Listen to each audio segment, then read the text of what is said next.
the Wagah border, also known as the Berlin Wall of Asia.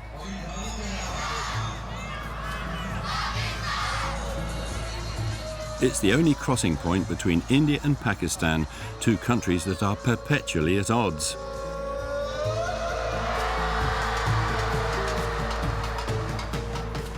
Here, every evening, military from both camps take part in a mock battle. A grand uniformed parade with gestures that are threatening and aggressive, but all in a bizarrely euphoric atmosphere, as if it were a sporting event between two enemy brothers.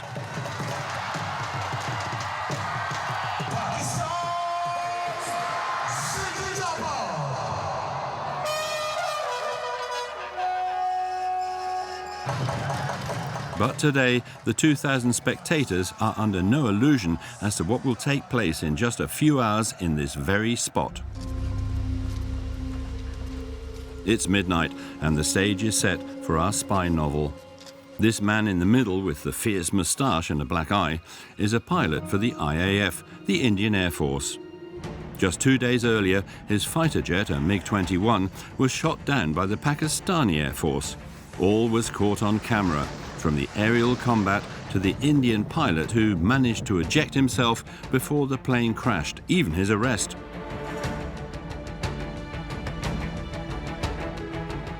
Unfortunately for him, he fell on the wrong side of the border.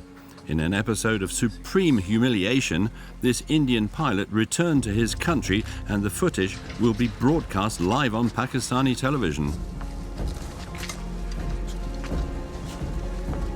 Between these two nations, both of whom hold atomic bombs, tensions have run high ever since 1947. That's over 70 years ago. Located between eastern India, western Iran, Afghanistan and northern China, Pakistan finds itself strategically placed. For a long time it has served as the American front lines, primarily against the Soviet bloc. This so-called land of the pure continues to engage in violence against its Indian enemy brother over the question of Kashmir, both claiming sovereignty over the region.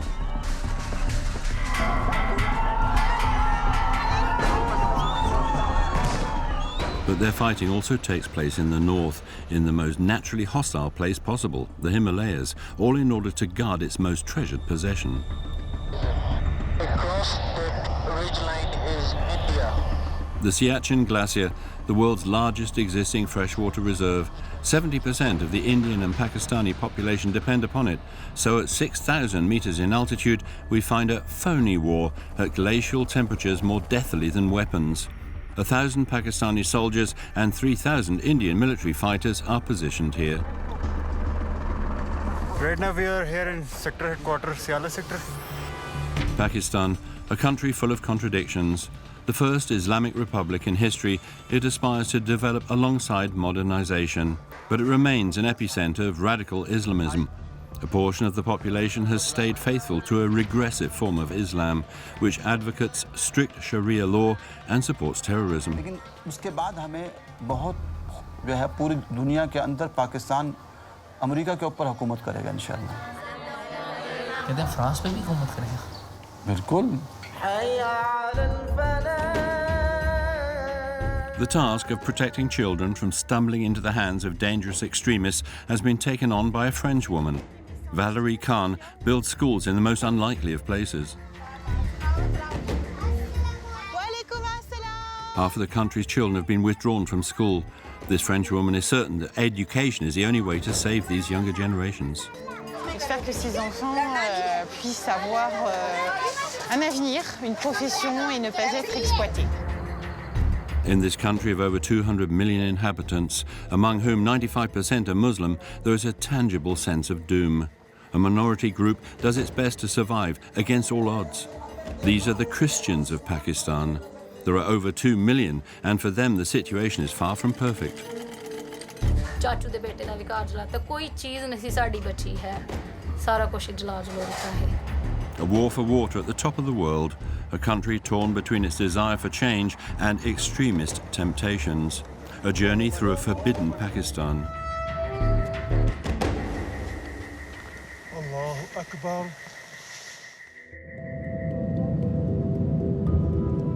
Ever since the separation of the two countries in 1947, India and Pakistan have refused to relinquish an inch of land to either side. A continuous battle over this desert region, an area cut off from civilization. It took us months of negotiations to get authorization to enter this battleground, which has the highest altitude in the world. Commander Asif is part of a team called Fearless. These are the most highly trained helicopter pilots in the world, capable of climbing over 7,000 meters in altitude in order to aid struggling mountain climbers in the Himalayas. But once a day, Asif has another much more important mission on his hands. That is to bring supplies to Pakistani soldiers.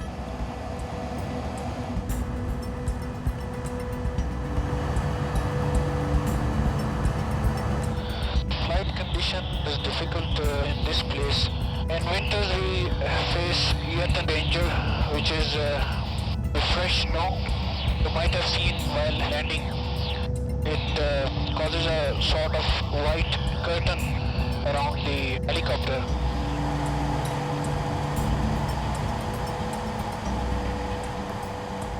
The Pakistani government pumps $80 million a year into this war at the top of the Himalayas. India at least double that. Why? The answer lies just beneath us. This valley right here is Indus Valley. The Indus River provides 90% of Pakistan's drinking water, but also its electricity, and of course it's essential for agriculture.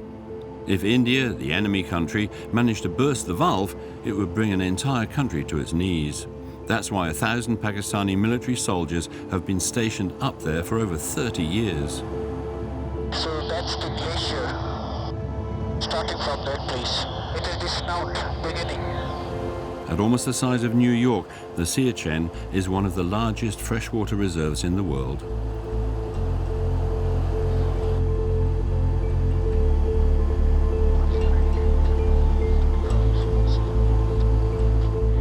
On its good days, when the ice is melting, the Siachen Glacier provides drinking water to the whole of Pakistan and a large part of India, which explains why this is a strategic spot for the two countries. And you see the track in the middle of the glacier. This is the track used by soldiers to go to the posts. When the United Nations established the border between India and Pakistan 70 years ago, this no man's land appeared at first glance to be of little interest to anyone. An inhospitable environment.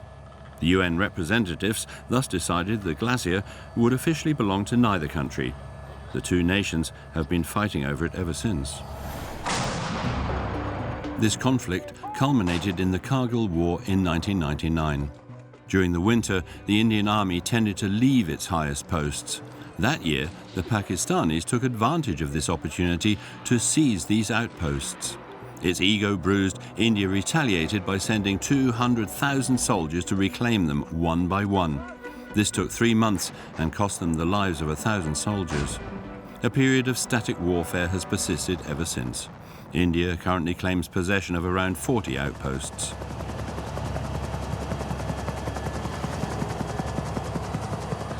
Towards your right, that one. Pakistan a mere dozen outposts. Before today, no camera has had permission to film in this extremely secret location.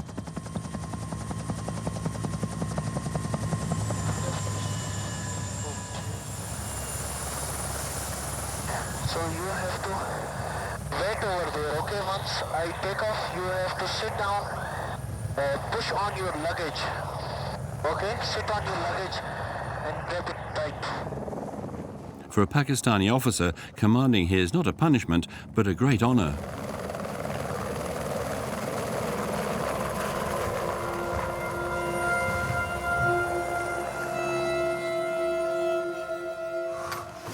We meet a head of post, Captain Sher. He commands 200 to 300 men. Welcome to Siachen. Captain, where are we? Right now we are here in sector headquarters, Siachen sector. Actually, this place is known as Kunduz Band. The name of this place is Kunduz Band. This acts as the sector headquarters for Siachen sector. Siachen is actually the pass between Pakistan and the Indian border. It's stretched behind us, almost at a distance of 15 kilometers from this pass. The press officer who is with us now intervenes. Interview is not. No interview? No, no. And this briefing is also not. Forbidden from interviewing the soldiers, and above all, forbidden from separating from the group, as potential dangers here are everywhere.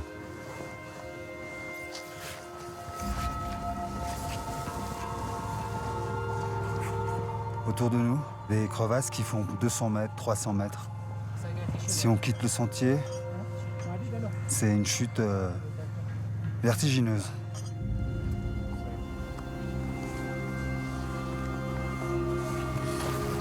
To survive such extreme conditions, Captain Sher and his soldiers must climb gradually in stages, taking an entire month to reach the top. At an altitude of 6,000 meters, the smallest physical movement demands supernatural strength. L'oxygène excessivement rare. Il faut faire chaque pas tout doucement. With the temperature minus 10 degrees Celsius, it's almost a heat wave for these soldiers who are used to lows of minus 40 and minus 50. The headquarters are in sight, and in fact certain civilians are authorized to climb up here, namely mule drivers. They bring fuel, the sole source of energy at this altitude. What's your name, sir? Raza. Plaza? Yeah. They bring 50-litre full jerry cans. A donkey can transport 2 per journey. You are not cold with equipment? Good? Good. These mule drivers are trained to travel in all conditions, and most importantly, they charge much less than an hour-long helicopter ride. The headquarters are found at the very top of the mountain, and that is not by chance. Nobody here has forgotten about the disaster that struck a few years back. One night in 2012, 138 on-duty Pakistani soldiers awoke to a colossal avalanche in what was then the logistics base. The headquarters became their grave as they were buried under 20 meters of rock and ice. It took 1.5 years of searching to recover the bodies and rebury them with dignity. The bases have been built to be better exposed ever since, but they are harder to access.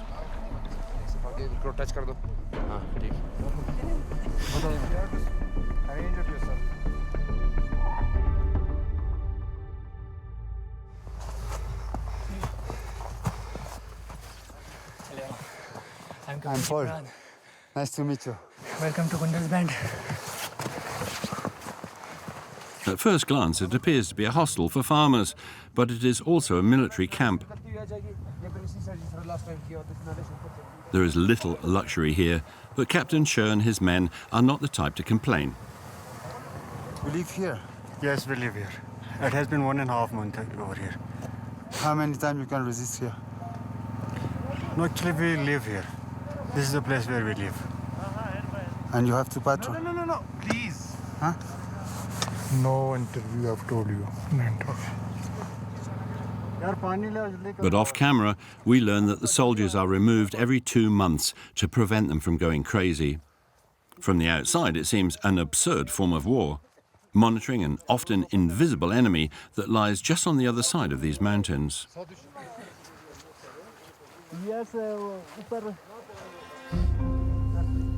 And for this job, they train every day, walking in the deep snow for hours on end.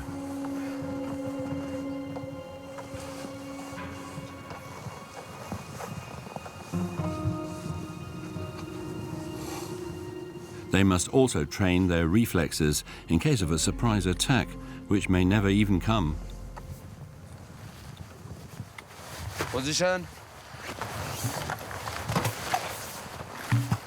On target, fire. Since 1984, the conflict has claimed 8,000 Pakistani soldiers as victims. 3/4 of them, however, did not die from shootings, but have simply frozen to death.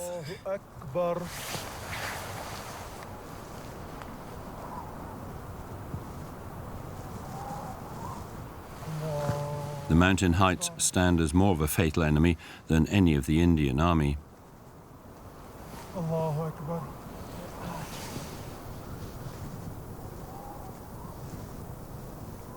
Assalamu alaikum wa rahmatullah. Assalamu alaikum wa rahmatullah. While at high altitudes these two brother enemies stand in strict opposition, further down the mountain, a year of tensions has claimed victims on a daily basis. Not so long ago, the Neelam Valley was one of the places most visited by tourists in Pakistan, a mini paradise on earth. Today, however, no one is safe on its roads.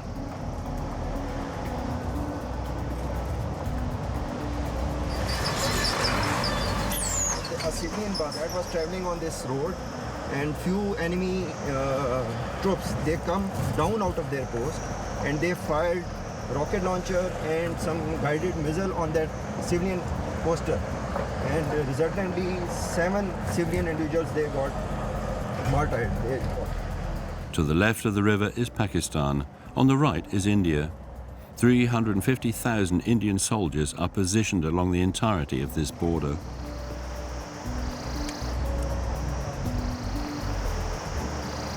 This is the post to fire? Yes, the poster that was moving on this road, the few individuals, they fired directly on that poster. Hassan is no taxi driver. He is the military commander of the whole Neelam region. As a safety precaution, he travels incognito, in the guise of a civilian.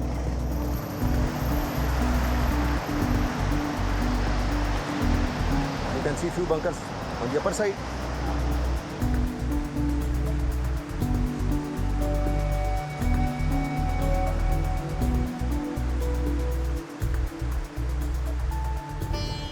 In order to prevent terrorist attacks by Pakistan, India has erected a double-layered barbed wire fence 3 meters high, equipped with searchlights, thermal imaging cameras and movement detectors.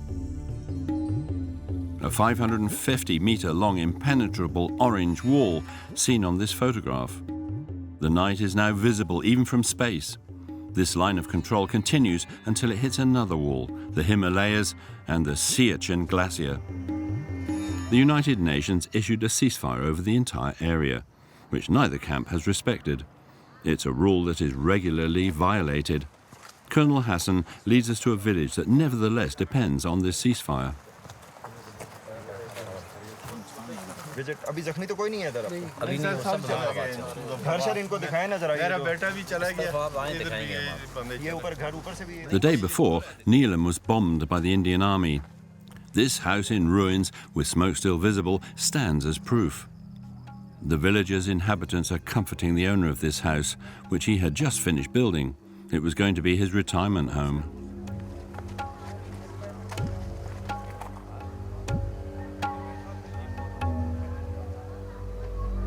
India गोला लग गया ना, हम सोए हुए थे रात को 9 बजे का टाइम था, 11 अक्टूबर के दिन था। इंडिया का गोला आया और हिट हो गया मकान के ऊपर और जल गए। तो हम घर के अंदर थे, बेसमेंट में थे, जब गोला आया उसके ऊपर हिट हो गया और हिट होने के बाद हम भाग गए और मकान जल गया। पाँव में जूतियां भी नहीं थी, बच्चों को बचाया बस अल्लाह का फजल हो गया। The villagers suspect the Indian army used a phosphorus bomb, which has officially been banned for 40 years. As with every bomb attack, the UN will launch an investigation as to whether or not this was in fact the case. अल्लाह का शुक्र है कि बच गए हैं। A little further away, Colonel Hassan leads us to another family that narrowly escaped.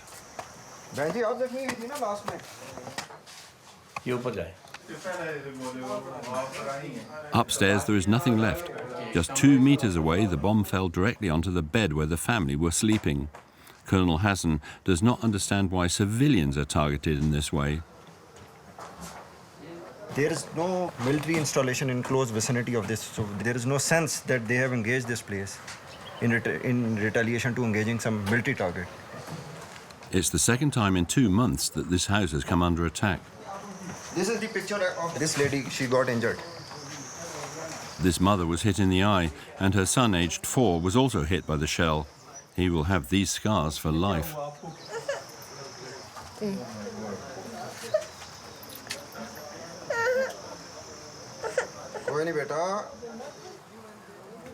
For a while now, bombings have almost been a daily occurrence.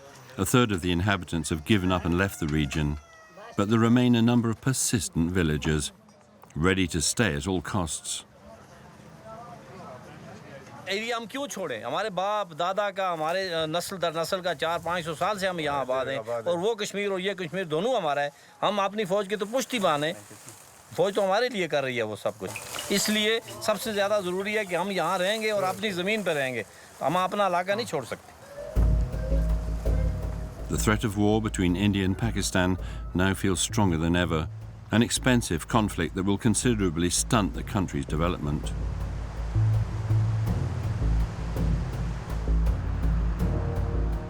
To gain a better understanding, we head further south to Islamabad, the country's capital.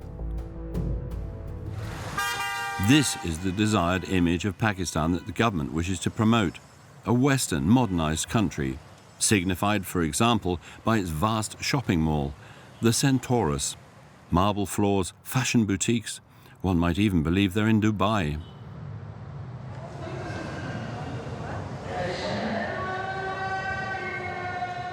On the surface, Pakistan appears to be undergoing change.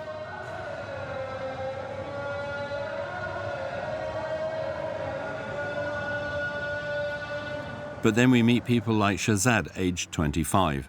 He works as a janitor in the Centaurus for 9 hours a day, 6 days a week. In Pakistan, cleaning is a profession considered to be at the bottom of the social spectrum, along with sewage workers, rubbish collectors and house servants. मुश्किल sir ਤੁਹਾਨੂੰ ਵੀ ਵੇਖ ਤੁਹਾਡੇ ਸਾਹਮਣੇ ਹੀ ਹੈ ਸਾਰੀ ਦਿਹਾੜੀ ਸਵੇਰ 8 ਵਜੇ ਆਉਂਦੇ ਆ ਤੇ ਸ਼ਾਮੀ 5 ਵਜੇ ਜਾਂਦੇ ਆ ਮੁਸ਼ਕਿਲ ਸਰ 15000 ਰੁਪਏ ਸਰ ਲਿੱਦੇ ਰਹੇ ਨੇ ਠੀਕ ਹੈ ਫਿਰ ਸਵੇਰ ਤੋਂ ਲੈ ਕੇ 5 ਵਜੇ ਤੱਕ ਡਿਊਟੀ ਕਰਦੇ ਅਸੀਂ ਤੁਹਾਡੇ ਕੋਲ ਕੋਈ ਹੋਰ ਚੋਇਸ ਨਹੀਂ ਹੋਰ ਸਰ ਨੌਕਰੀਆਂ ਵਾਸਤੇ ਦਿੱਤੇ ਨੇ ਅਪਲਾਈ ਕੀਤੇ ਨੇ ਕਾਗਜ਼ ਜੇ ਕਿਤੇ ਅੱਛੀ ਨਿਕਲ ਆਵੇ ਡਿਊਟੀ ਕੋਈ job Shahzad is forced to do this for the rest of his life, all because of his religion.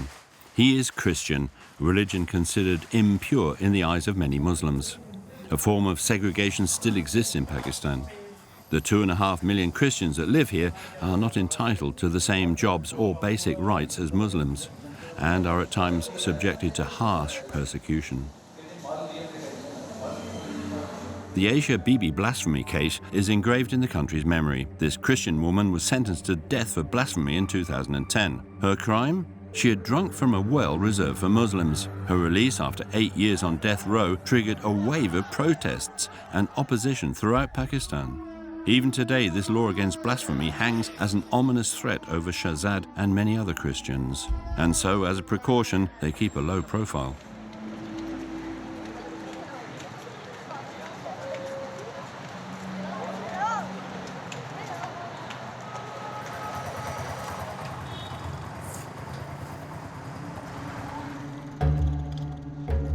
Shahzad nevertheless agrees to take us to his home. It's 5 minutes from his work. Every day he rides by these luxury villas, all under high surveillance, a taste of what he will never have.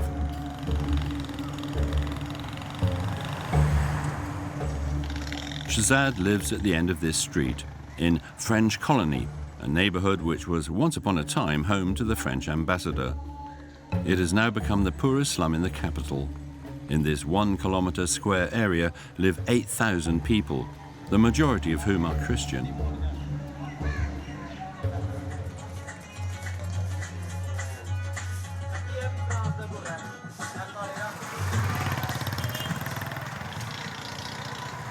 ਹੁਣ ਮਜਬੂਰੀ ਦੇ ਤੌਰ ਤੇ ਅਸੀਂ ਕਰਨੇ ਪਏ ਗੁਜ਼ਾਰਾ ਵੀ ਨਹੀਂ ਹੁੰਦਾ ਮਹੀਨੇ ਪੂਰੇ ਦਾ ਜੋਬ ਕਿਤੇ ਲੱਭਦੀ ਨਹੀਂ ਸਰਕਾਰੀ ਕਿਤੇ ਜੋਬ ਨਹੀਂ ਲੱਭਦੀ ਕਿਤੇ ਹੋਰ ਕਿਤੇ ਅੱਛੀ ਜੋਬ ਲੱਭਦੀ ਨਹੀਂ ਪਈ Even Shahzad considers himself more fortunate than his neighbours.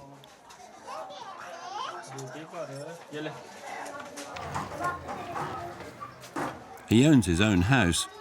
His father bought it not long ago and when he died, left it to his 2 sons. ਕੀ ਹੋ ਗਿਆ ਹੈ ਕੀ ਹੋਇਆ Shahzad shares this single room with his wife Sonia, their daughter Salmaya, aged 3, and their son Ayan, born just a few months ago.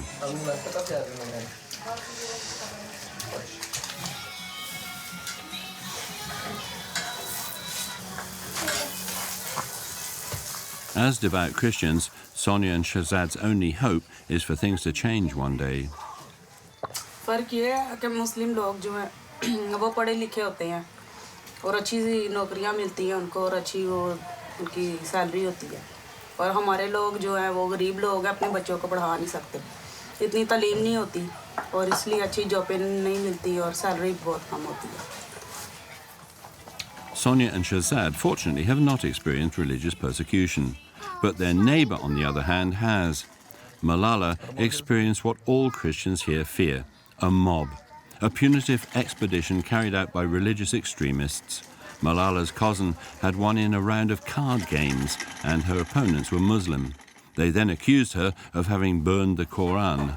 ਸਾਰੇ ਸਾਡੀ ਆਪਣੀ colony ਦੇ ਵੀ ਸੀ ਲੋਕੀ ਠੀਕ ਹੈ ਉਹਨਾਂ ਨੇ ਸਾਰਾ ਸਾਡਾ ਘਰ ਜਲਾ ਦਿੱਤਾ ਚਾਚੂ ਦੇ ਬੇਟੇ ਦਾ ਵੀ ਘਰ ਜਲਾਤਾ ਕੋਈ ਚੀਜ਼ ਨਹੀਂ ਸੀ ਸਾਡੀ ਬਚੀ ਹੈ ਸਾਰਾ ਕੁਝ ਜਲਾ ਦਿੱਤਾ ਹੈ ਤੇ ਫਿਰ ਚਾਚੂ ਦੇ ਬੇਟੇ ਨੂੰ ਫਿਰ ਕਿਨਾਲ ਦਾ ਚਰਚ ਦੇ ਫਾਦਰ ਸੀ ਚਰਚ ਜਿਹੜਾ ਹੋਸਟਲ ਸੀ ਗਰਲ ਹੋਸਟਲ ਮਸੀਹ ਸੀ ਸੰਗਲਾਲ ਦੇ ਨਜ਼ੂਲੇ ਰੂ ਚਰਚ ਠੀਕ ਹੈ ਸੰਗਲਾਲ ਦੇ ਬਹੁਤ ਵੱਡਾ ਪੈਰਿਸ਼ ਉਹਦੇ ਵਿੱਚ ਵੀ ਜਿਹੜਾ ਉਹ ਹੋਸਟਲ ਸੀ ਕੁੜੀਆਂ ਦਾ ਉੱਥੇ ਵੀ ਆਣ ਕੇ ਬੜੀ ਫਾਇਰਿੰਗ ਕੀਤੀ ਫਿਰ ਫਾਦਰ ਵਗੈਰਾ ਨੇ ਵੀ ਗੋਲੀਆਂ ਵਗੈਰਾ ਚਲਾਈਆਂ ਤੇ ਉਹਨਾਂ ਨੇ ਨਾ.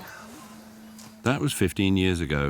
Malala then escaped to Islamabad, to French colony.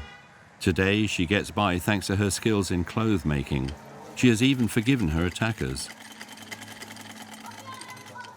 अच्छा कहने कि मसीह होने की वजह तो नहीं ऐसे कि डालदा मसीहत की वजह तो नहीं असी गरीब है या असी कह लो कि आजमाइशां आंदियां ने ठीक है बहुत ज़्यादा मुस्लिम भी जड़े रहे गरीब ने आजमाइशां विच ने ठीक है ते The only outing Christians allow themselves here is on a Sunday, a day of rest for Shahzad. They head over to Mass. Sonia is Catholic and Shahzad is Protestant. So they alternate between the church and the Catholic temple. The women sit on one side, the men on the other.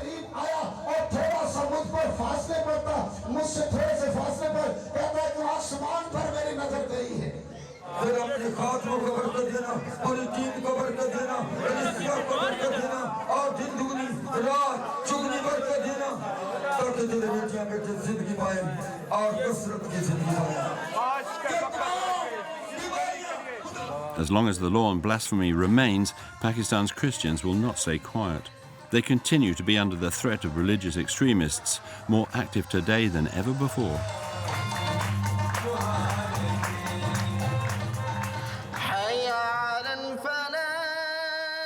Not far from the French colony, we meet one such extremist, one of the most influential leaders in the area. He has been calling for jihad, the holy war and the establishment of an Islamist regime by the Taliban.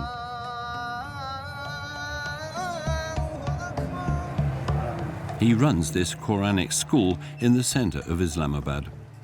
It is estimated that 10% of the Pakistani population are exposed to his impassioned preaching. That's 20 million people. This is Abdul Aziz Ghazi, and he is no stranger to the French.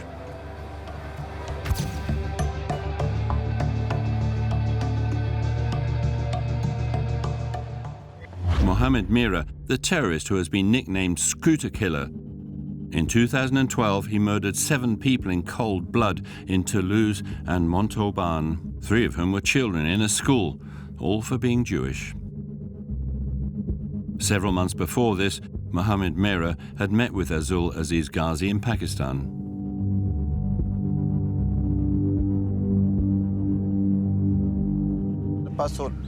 बहुत नौजवान आते हैं और जैसे आप आए और एक नहीं बहुत सारे आते हैं और चले जाते हैं तो मेरे इल्म में नहीं है कि आया हो. And instead of condemning these murderers, अगर अल्लाह के रास्ते में मारा गया तो शहीद है. अगर उसकी नीयत गॉड के रास्ते में लड़ना था तो शहीद है. 8 years ago, these claims disturbed many people, and today his position has not changed.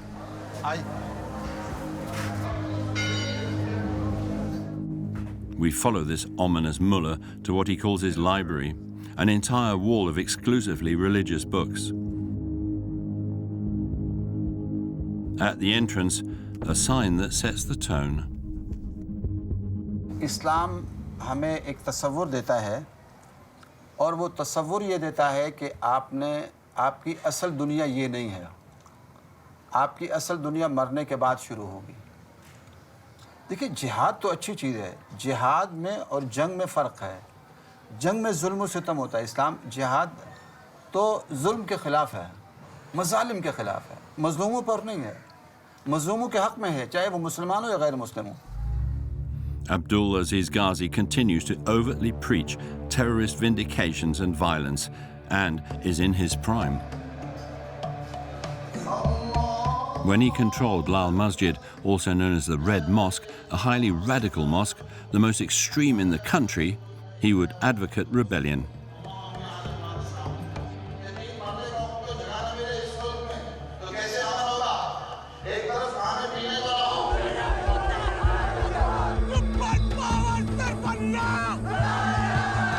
In 2007, his followers took up arms and began spreading terror throughout the capital. We were now at the start of an uprising. For the army controlling the country, this was the last straw. The military surrounded the Red Mosque and decided to remove Abdul Aziz Ghazi and his followers.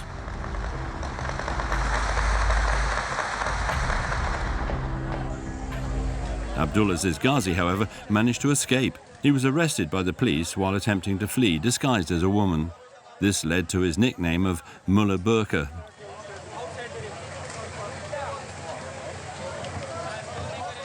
He should have been sentenced to life in prison, but the authorities decided to release him. The ruling powers of the time persuaded him to agree to a ceasefire in the capital. The day of his release, hundreds of his followers gathered in celebration and came to welcome him. और आइंदा भी इंशाअल्लाह निफाज़ इस्लाम की कोशिश करते रहेंगे। हमारी ज़िंदगी का मकसद यही है कि हम अपने इस मुल्क के अंदर इस्लामी निज़ाम को लाएं और उसके ज़रिए अमन कायम करें। Abdul Aziz Ghazi has been on house arrest ever since, but he is free to teach young students in his prodigious Quranic school. यहाँ तो थोड़े हैं, असल हमारा बड़ा मदरसा वहाँ है लड़कों का। चलो बुलाएं को। He allows us inside a small part of the establishment. In this room, 15 or so children are learning the Quran by heart and a particularly strict interpretation of Sharia law.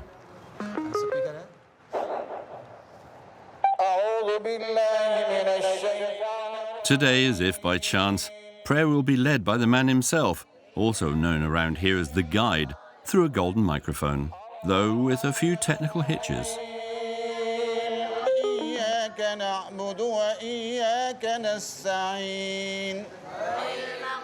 He claims to have 3,000 young boys under his wing and an entire building reserved for the girls. ये सारा उनसे क्या मदरसा है, इसके नीचे भी basement है और ये दूसरी मंजिल है और ये ऊपर मस्जिद है, बच्चियां नमाज पढ़ती हैं। ये वहाँ से लेके वहाँ तक सारा बिल्कुल ऐसा नहीं है। हमारे यहाँ इस वक्त यहाँ 1600 बच्ची पढ़ रही है। The mullah has no problem recruiting students. In a country where 20 million children are illiterate due to parents' lack of funds to send them to school, a madrasa that offers to teach them to read and write, and which feeds them for free, is seen by many as a golden ticket.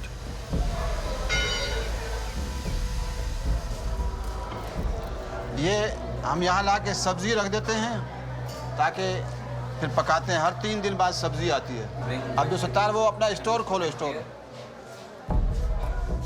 When asked how he pays for all this, Abdul Aziz Ghazi says the money falls from the sky. He refuses to give the precise origin of these resources. बहुत छोटी है समाज। अभी हम इसको बढ़ाना चाहते हैं। फ्रांस में भी बनाना चाहते हैं। फ्रांस में भी बनाना चाहते हैं। Is he serious? Another madrasa? Perhaps not. Before letting us leave, Abdul Aziz Ghazi lets us in on his master plan. आप कम से कम भी अगर 100वां हिस्सा भी खड़ा हो जाए तो ये 1.5 करोड़ है। अगर 1.5 करोड़ आदमी इमाम महदी के हाथ पर मौत की बैत कर लेते हैं और कहीं जहाँ कहेंगे हम उड़ा के रखने के जो सामने आएगा। सऊदी अरब पर, मिस्र पर, शाम पर, जज़ायर पर, 57 इस्लामी मुल्कों पर उसका कब्ज़ा हो जाएगा। और इन पर जब कब्ज़ा हो गया और इनकी फ़ौज और इनका असलहा सब एक हो गया तो फिर पूरी दुनिया पर गलबा कोई मुश्किल नहीं होगा, चूँकि जो भी गैर मुस्लिम हैं उनके पास ऐसे फ़ाइट करने वाले नहीं हैं जो मुसलमानों के पास हैं। After an hour, with a smile on his face, Abdul Aziz Ghazi puts an end to our visit. How is it that mullahs as dangerous as these can operate with such ease, while political powers around the world are desperately trying to end radical Islam? The answer is to be found in the suburbs of Islamabad, where the mullah recruits his disciples by the bucket load.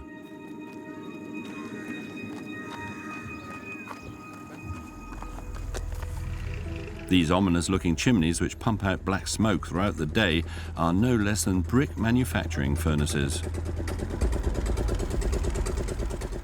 Hundreds of them are scattered around the capital. Here they make bricks in a way similar to that of the Stone Age.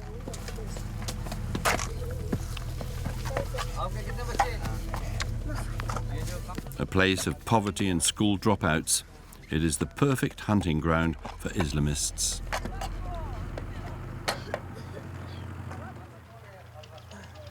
बेटा क्या नाम है आपका? शाहिद। एक दिन में कितनी ईंटें बनाते हो? 2000। बेटा कितनी उम्र है आपकी? 10 साल।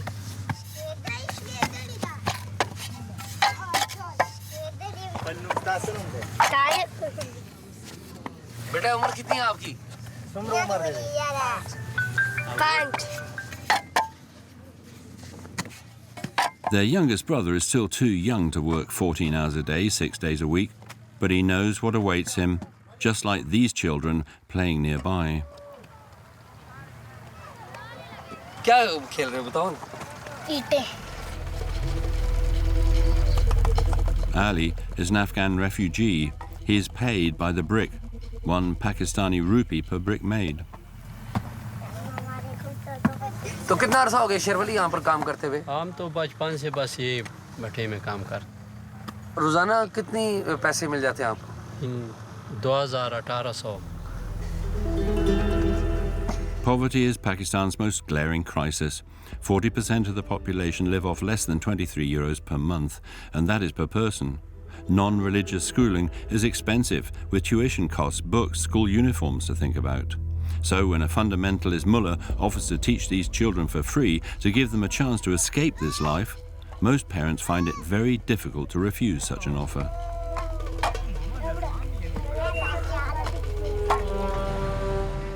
Fighting to protect entire families from falling into the hands of radical extremism, one French woman has stepped up to the job. Her name is Valerie Khan. She has lived in Pakistan for 20 years. Okay तो आज आसिफ पहले NFI फिर मशा school की तरफ जल्दी जल्दी lunch खाएंगे फिर NCSW की तरफ जाएंगे MOU साइन करने के लिए ठीक है? Vous êtes complètement intégré, vous parlez la langue, non? Oui, la langue, c'est un outil important pour l'intégration, c'est clair.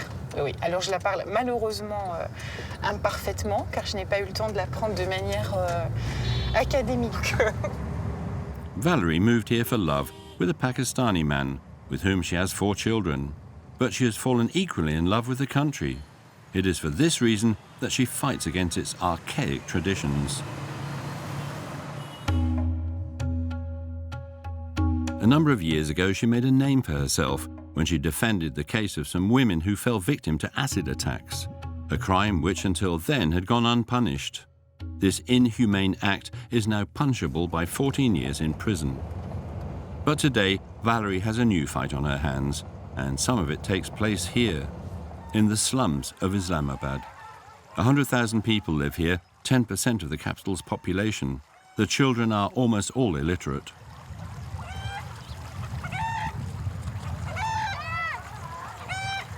Ils viennent près des villes pour avoir des opportunités économiques autres. Et souvent, c'est la grande désillusion, il n'y a pas de logement approprié, c'est très cher. Les enfants travaillent, il n'y a pas d'école, pas d'eau potable forcément disponible. Donc on essaie de les aider à mettre tout cela en place. Through her NGO, Valerie builds small schools in the slums where they teach children to read and write.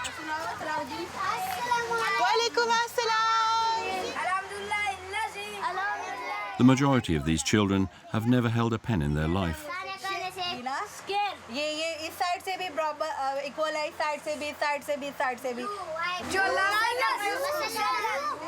When children first arrive here, even at 7 or 8 years old, they are barely at nursery school level of education.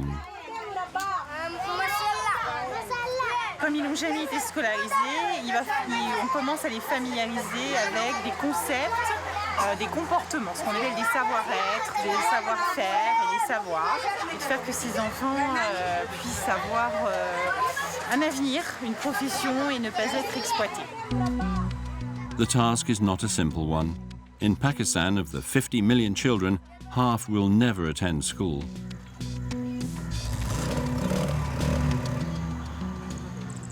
This evening, Valerie allows herself a short break at home with her family.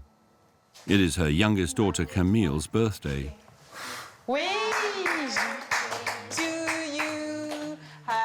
Valerie is aware of her own privilege. Her husband comes from a long line of a highly respected Pashto family. And though inequalities remain alarmingly high in Pakistan, both feel the country has come a long way in the past 20 years. L'avenir du Pakistan, à l'heure actuelle, à mon sens, il est dans une phase cruciale parce que c'est une transition historique. Je pense que les 5 à 10 années à venir vont être déterminantes pour le pays. Je pense qu'il y a une prise de conscience accrue des autorités, mais aussi de la population, des citoyens. C'est juste que ça prend du temps.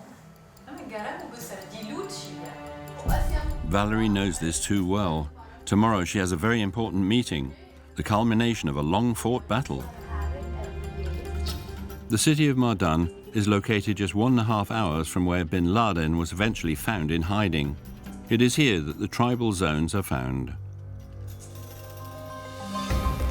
Until recently, the law of the Islamabad government had no hold here. In these tribal areas, it was the Jirga, the assembly of elders, that enforced justice. As a result, people here are suspicious of reforms. But this morning, the city of Mardan is in high security mode.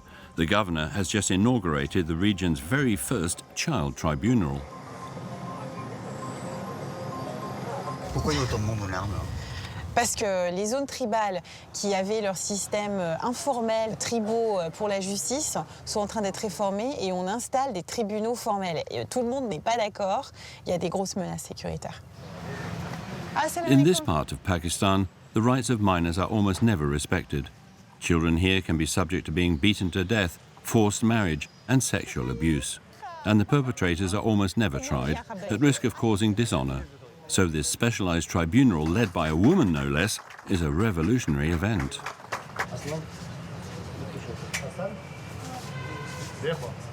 C'est la deuxième femme juge de la province.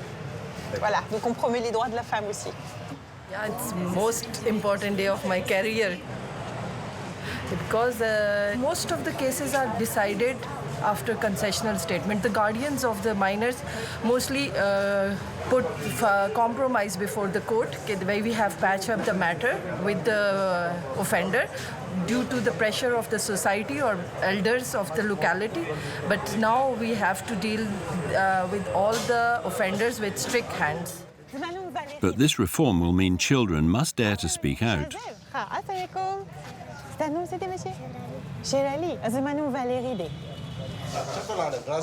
Valerie has invited the children from the orphanage to show them the new installations and to let them know that in this tribunal everything has been done to ensure fair and equal trials. Any young victims from the province of Khyber Pakhtunkhwa will be able to follow and witness court hearings in complete privacy and anonymity from this room. The accused will sit in the audience room next door. This way, the perpetrator will never come into contact with its victims, something that before today was unheard of.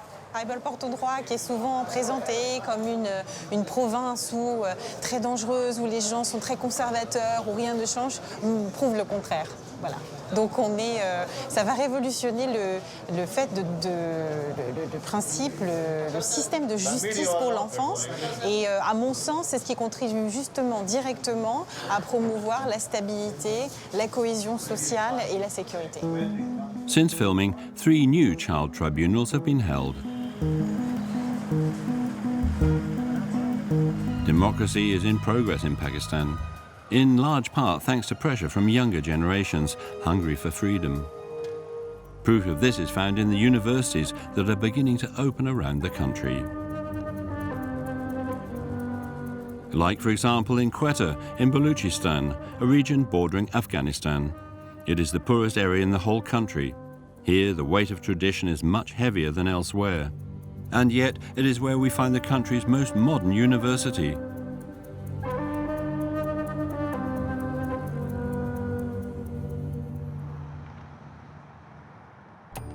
BUTEMS, as it is called, raises the country's most respected elite, with more than 10,000 students attending. Mechanical wale bahar baith gaye. Ready? Ready?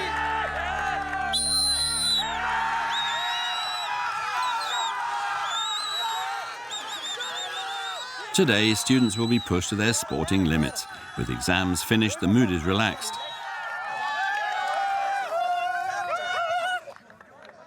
The university's director welcomes us. He shows us proudly to their most recent installation, a startup incubator. In just a few weeks, these 4 masterminds have managed to create a type of fuel that generates half the amount of pollution as diesel. This is the biodiesel, which we have produced from waste cooking oil, and this is the byproduct from the process. Diesel is a cheap source of energy which you can use in engine without engine modifications, and it has a lower price than the diesel. They are already in negotiation with the investors. One investors in UK has already approached them, and he's ready to invest a couple of million rupees in their startup. These young Pakistanis are discovering their own strength, and so are Sarah and Miriam. They launched their meal delivery service company a year ago. They were among the first female company directors in Quetta. A stereotype here is that women can't work here, outside. It is a better option for women to be inside their home, rather be outside to do work. We hope so far that youngsters are going to change the stereotype and break whatever was made by, our ancestors, that they thought about women, that they can't go out and work. So we are the initiators. They are becoming very resilient. They are now starting to fight for their rights. Just 10 years ago, the number of women pursuing higher education in Balochistan was in the dozens. Now they represent 20% of the demographic at BUTEMS. Some wearing veils, others without. A snapshot of the contradictions of Pakistan.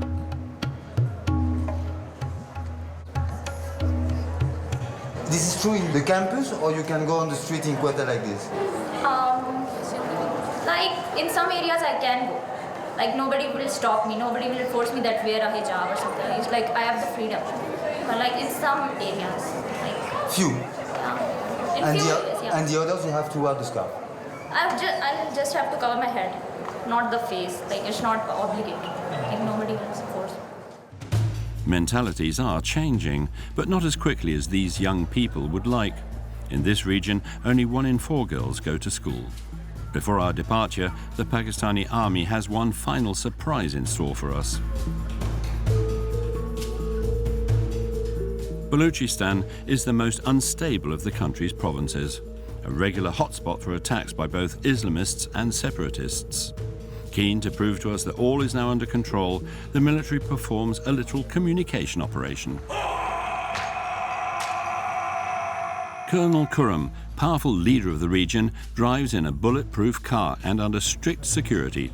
But despite any danger, he hands out goodies and games to keep the population on his side.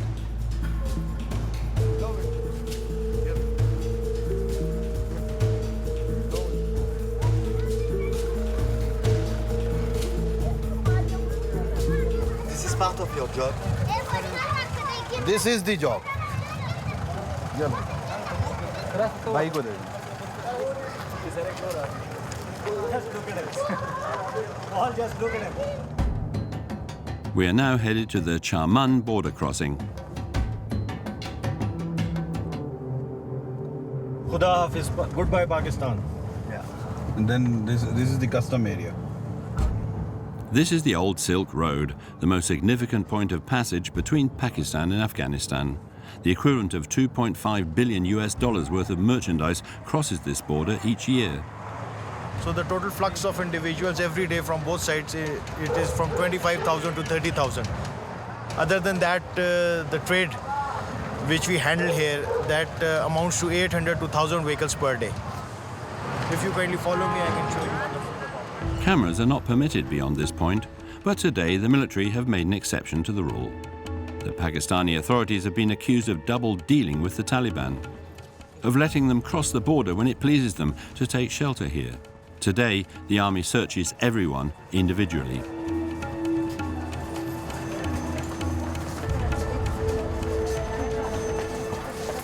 To facilitate the trade, you can see all the vehicles coming. They are coming in single line, and the custom staff is present here. They clear all their documents, and we just go for the security check and let them go from this border. On the Afghan side of the border, people pass through like cattle, no security checks. Incoming and outgoing people, they are from one side. There are no checking system here, and you can see the people down there. They come here at their own, and they just cross over and they enter the country. The government in Islamabad is doing all it can to get the international community on their side at all costs. Pakistan is even erecting a physical wall separating it from Afghanistan under 24/7 surveillance. Having fought against the Soviets in the 80s and then against the Afghan Taliban, Pakistan is now cashing in on its new role as the front line fighting against international Islamic extremism.